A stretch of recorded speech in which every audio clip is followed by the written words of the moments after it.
सामूहिक सहकार्य समन्वय र योजनाबद्ध कार्यान्वयन आवश्यक छ। यसै सन्दर्भमा सुदूरपश्चिम प्रदेश सभा सदस्य माननीय दिवान सिंह विष्णुज्यूको प्रमुख अतिथितामा तथा कञ्चनपुर जिल्ला स्थित सबै पालिकाका प्रमुख अध्यक्ष तथा उपप्रमुख उपाध्यक्षज्यूहरूको सक्रिय सहभागितामा मिति 2072 मङ्सिर 5 गते तदनुसार 21 नोभेम्बर 2025 पाँचौं कञ्चनपुर सम्मेलन 2082 बेलौरी नगरपालिकामा सफलतापूर्वक सम्पन्न भयो। यस सम्मेलन मार्फत हामीले सुरक्षित समावेशी र दिगो विकासका लागि देहाय बमोजिम बेलौरी घोषणापत्र 2082 जारी गरेको घोषणा गर्दछौँ। 1.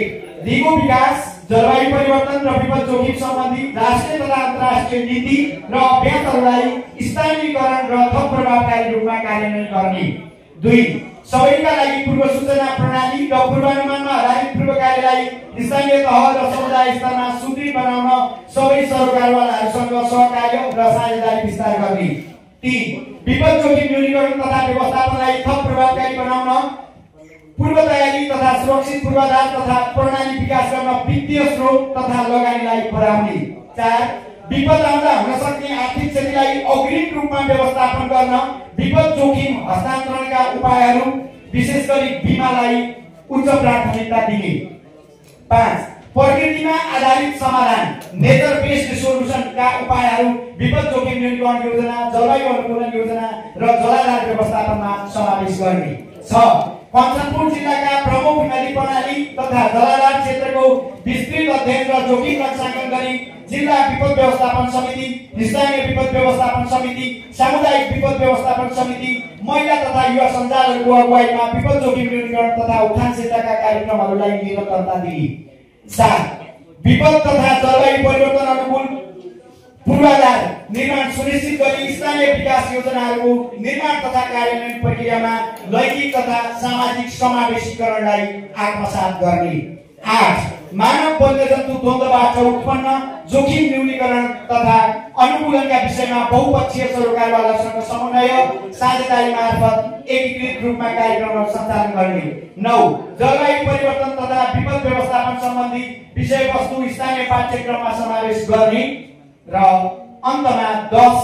जलवायु परिवर्तन तथा विपद व्यवस्थापनका साझा मुद्दामा यस मञ्च मार्फत संयुक्त रूपमा पैरवी गर्ने साथै कञ्चनपुर सम्मेलनको निरन्तरता र स्थायित्व सुनिश्चित गर्न प्रतिबद्ध रहने भनेर 10 बुँदाको घोषणापत्र हाम्रो विभिन्न पालिकाहरूको संयुक्त एउटा टिमले बनाएको छ र यसमा म नगर प्रमुख तथा पालिका अध्यक्ष, उपप्रमुख, उपाध्यक्षज्यूहरू मार्फत केही राय सुझावहरू छ भने यहाँले भन्नुभएको कुरामा हामी थप यसलाई चाहिँ परिमार्जित गर्ने नै छौँ र यदि छैन भने यो यति चेरसम्मको समयलाई हामीले चाहिँ अब एउटा लिखित दस्तावेजको रूपमा अर्को सम्मेलनसम्मका लागि घोषणापत्रको रूपमा चाहिँ यहाँ घोषणा गरिएको छ। म यसमा चाहिँ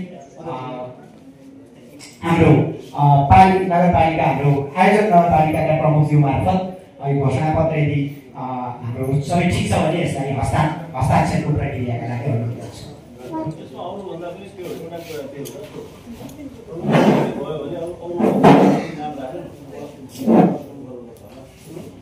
समन्वय समितिको प्रमुख आउनुभएको छ, डिजास्टर म्यानेजमेन्ट कमिटीको उपाध्यक्ष आउनुभएको छ। त्यो प्रोटोकल मिलाएर त्यो सहसचिवको प्रोटोकल होइन, पालिका प्रमुख तल हुन्छ, त्यो ख्याल हुन्छ। ठिक छ।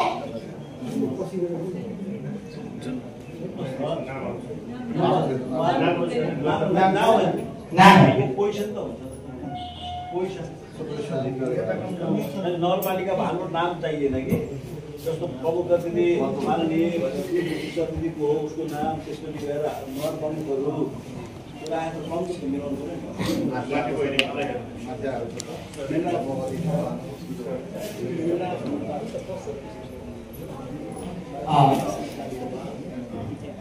हाम्रो पेट्रोलको नगर प्रमुखज्यूले भन्नुभएको कुरालाई हामी जब यो घोषणापत्र हामी पालिकासम्म आइपुग्ने गरी प्रिन्ट भएर नलाँदाखेरि त्यसमा चाहिँ हामी थप